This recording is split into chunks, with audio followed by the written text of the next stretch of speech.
आज हम बात करने वाले हैं एक बहुत ही जरूरी और बड़ी खबर की, जो सीधे तौर पर देश के करोड़ों लोगों से जुड़ी हुई है। जैसा कि आप जानते हैं, इस वक्त पूरे देश भर में सघन पुनरीक्षण अभियान यानी वोटर आईडी वेरिफिकेशन का काम तेजी से चल रहा है।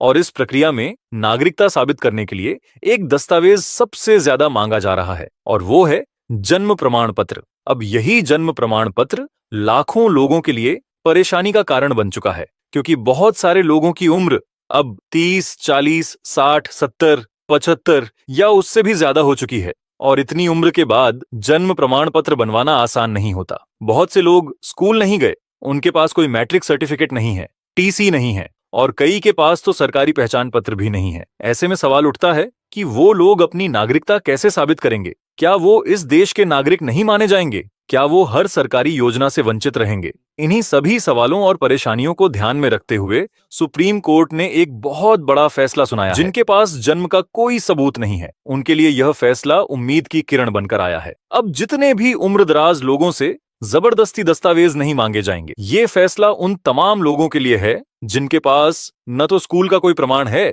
न मैट्रिक का सर्टिफिकेट, न टीसी, और न ही कोई और आधिकारिक कागज। तो अब सवाल उठता है कि आखिर क्या कहां है? नागरिकता को लेकर अब किन लोगों को राहत दी गई है? और अगर आपके पास कोई भी डॉक्यूमेंट नहीं है, तो आप अपना जन्म प्रमाण पत्र अब भी कैसे बनवा सकते हैं? इन सारे सवालों के जवाब आज हम आपको इस वीडियो में विस्तार से देने जा रहे हैं। लेकिन उससे पहले मैं आपसे विनती करूंगा कि अगर आप हमारे चैनल पर पहली बार आए हैं, तो कृपया चैनल को सब्सक्राइब जरूर कर लें और इस वीडियो को एक लाइक जरूर दीजिए। आप हमें यह भी कमेंट में बताइए कि आप इस वीडियो को किस राज्य से देख रहे हैं, और आपको क्या लगता है, क्या सच में सुप्रीम कोर्ट का यह फैसला आम आदमी के लिए राहत लेकर आया है या नहीं? तो चलिए अब बिना देरी किए जानते हैं विस्तार से। भारत में बहुत से ऐसे नागरिक हैं जो पढ़े लिखे नहीं हैं। उनके पास स्कूल या कॉलेज का कोई सर्टिफिकेट नहीं है, न कोई ट्रांसफर सर्टिफिकेट, टीसी, न आधार, न पैन, और न ही अन्य कोई दस्तावेज जिससे वे अपने जन्म की पुष्टि कर सकें।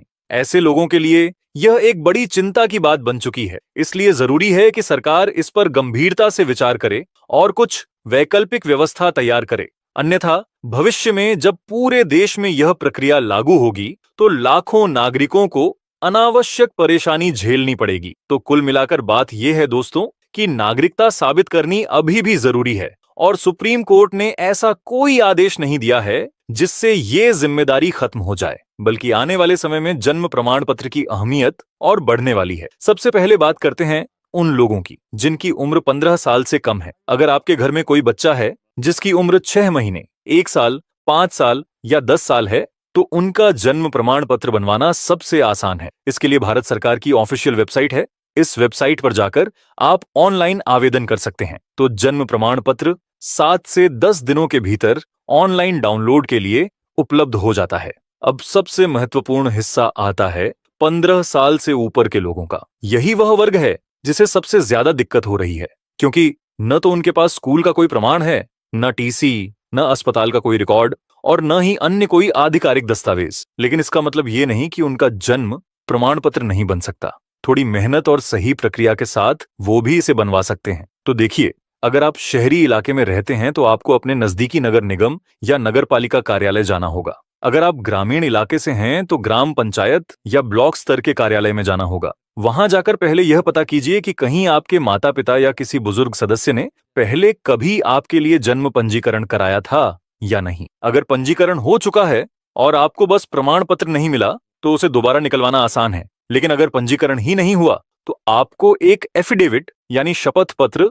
बनवाना होगा। एफिडेविट के लिए 5 रुपए या 10 रुपए का स्टैंप पेपर लगता है। इस पर आपको अपना पूरा नाम, जन्म तिथि, माता पिता का नाम और देरी का कारण बताना होता है, जैसे कि पढ़ाई नहीं हुई, परिवार में जागरूकता की कमी थी, या उस समय सरकारी सुविधा उपलब्ध नहीं थी। इसके अलावा 2 ऐसे गवाहों को साथ लेकर जाना होता है जो आपके परिवार या गांव के बुजुर्ग हों, और वे यह पुष्टि कर सकें कि आपने किस साल जन्म लिया था। ये एफिडेविट और गवाहों की शपथ एसडीएम कार्यालय में जमा करनी होती है। इसके बाद अधिकारी आपके घर पर आएंगे और स्थानीय लोगों से पूछताछ करेंगे। अगर सब कुछ सही पाया गया तो जन्म प्रमाण पत्र जारी कर दिया जाएगा। अगर आपके पास 10वीं का सर्टिफिकेट या टीसी है तो प्रक्रिया और भी आसान हो जाती है। आप उसे दस्तावेज के रूप में लगा सकते हैं और अधिक जांच पड़ताल की आवश्यकता नहीं होगी। अब एक बात और साफ कर देना जरूरी है, अभी सिर्फ बिहार में जन्म प्रमाण पत्र को वोटर वेरिफिकेशन के लिए अनिवार्य किया गया है। इसका मतलब यह नहीं है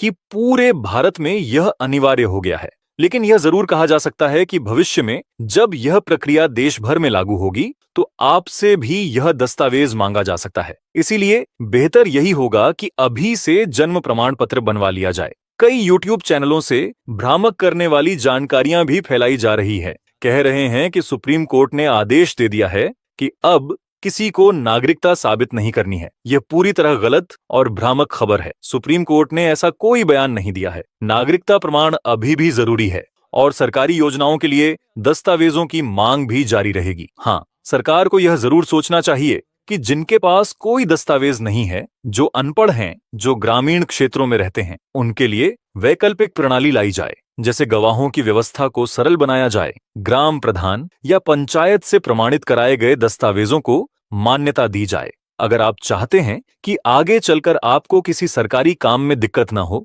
जैसे पासपोर्ट बनवाना, पेंशन लेना, बैंक खाता खुलवाना या सरकारी योजना का लाभ लेना, तो आज ही जन्म प्रमाण पत्र बनवाने की प्रक्रिया शुरू कर दें। उम्मीद करते हैं कि यह जानकारी आपके लिए उपयोगी रही होगी और मेरी हाथ जोड़कर आपसे विनती है कि इस जानकारी को अपने दोस्तों, परिवारजनों तक भी जरूर पहुंचाइए। वीडियो को लाइक और चैनल को सब्सक्राइब करना बिल्कुल ना भूलें। मैं राहुल मिलता हूं आपसे अगली नई वीडियो में। तब तक